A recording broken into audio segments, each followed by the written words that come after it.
नालंदा विश्वविद्यालय का इतिहास अत्यंत गौरवशाली और रोचक है। नालंदा विश्वविद्यालय भारत के बिहार राज्य में स्थित था और इसे प्राचीन काल में उच्च शिक्षा का प्रमुख केंद्र माना जाता था। ये विश्वविद्यालय 5वीं शताब्दी से 12वीं शताब्दी तक अस्तित्व में था और इसे गुप्त वंश के सम्राट कुमारगुप्त प्रथम ने 5वीं शताब्दी में स्थापित किया था।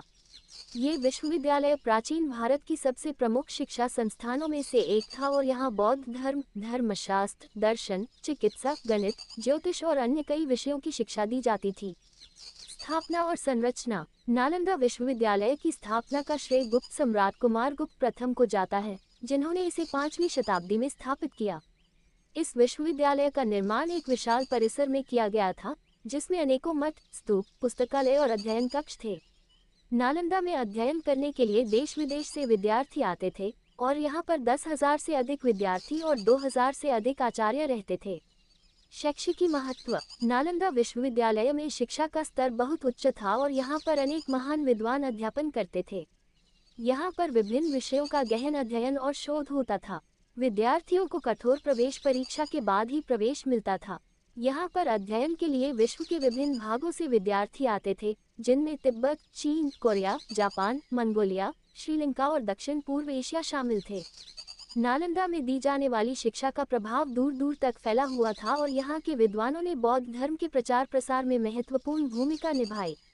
पुस्तकालय। नालंदा विश्वविद्यालय का पुस्तकालय धर्मगंज नाम से जाना जाता था और यह प्राचीन भारत का सबसे बड़ा पुस्तकालय था।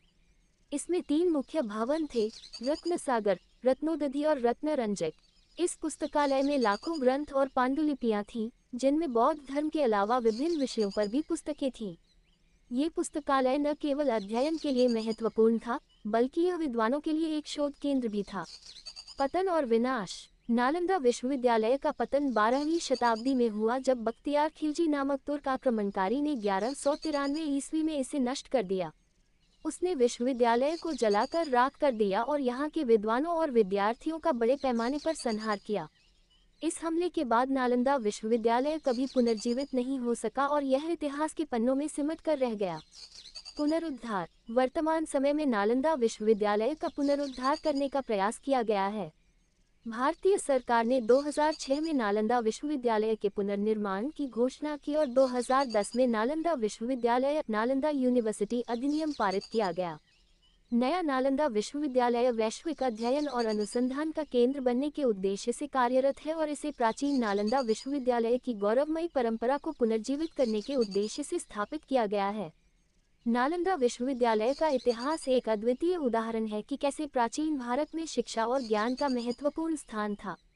ये हमें ये भी सिखाता है कि ज्ञान और शिक्षा को संरक्षित और संवर्धित करना कितना आवश्यक है। नालंदा विश्वविद्यालय का पुस्तकालय धर्मगंज के नाम से जाना जाता था। ये 3 मुख्य भवनों में विभाजित था, रत्नसागर, रत्नोदधि और रत्नरंजक।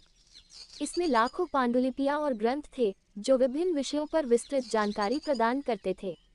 ये पुस्तकालय विश्व का सबसे बड़ा पुस्तकालय माना जाता था।